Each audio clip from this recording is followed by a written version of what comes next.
Mastering adverbs of time. Nailing verb plus adverb collocations. Hello everyone. Welcome to our next video in the series of Advanced Vocabulary Collocations. Today, we're focusing on verb plus adverb collocations, specifically the subset of adverbs of time. Time adverbs are a fantastic way to make your English more fluent and natural, so let's dive right in. Adverbs of time tell us when something happens. They are a vital component of English sentences, adding necessary details about the timing of actions. Some examples include yesterday, soon, now, and later. They can be placed at the beginning, middle, or end of a sentence, depending on the context and emphasis. For instance, take the verb leave. You can enhance this with adverbs of time like I am leaving now. She will leave soon. While using adverbs of time, placement is crucial. There are generally 3 places where you can position your adverb: at the start, in the middle, or at the end of a sentence. Here are some examples. Start: yesterday, I visited the museum.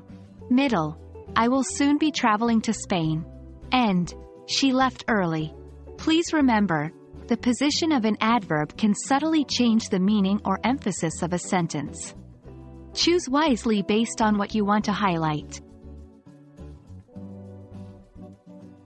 Let's practice some commonly used verb plus adverb collocations related to time. Remember, the more you use these collocations, the more natural your English will become. 1. Arrive plus early, late. He always arrives early for meetings. 2. Call plus back. She said she'd call back later. 3. Go plus soon. We need to go soon or we will miss our train. 4. Start plus now. If we start now, we can finish before dinner.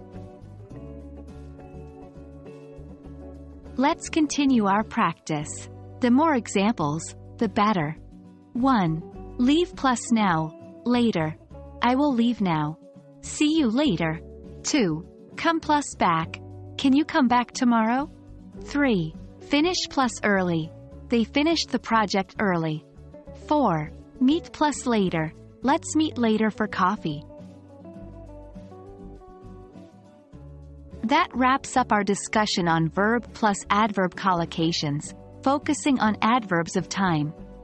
I hope you now have a better understanding of how these adverbs can help you convey specific moments in time. Keep practicing these collocations to make your English sound more natural and fluent.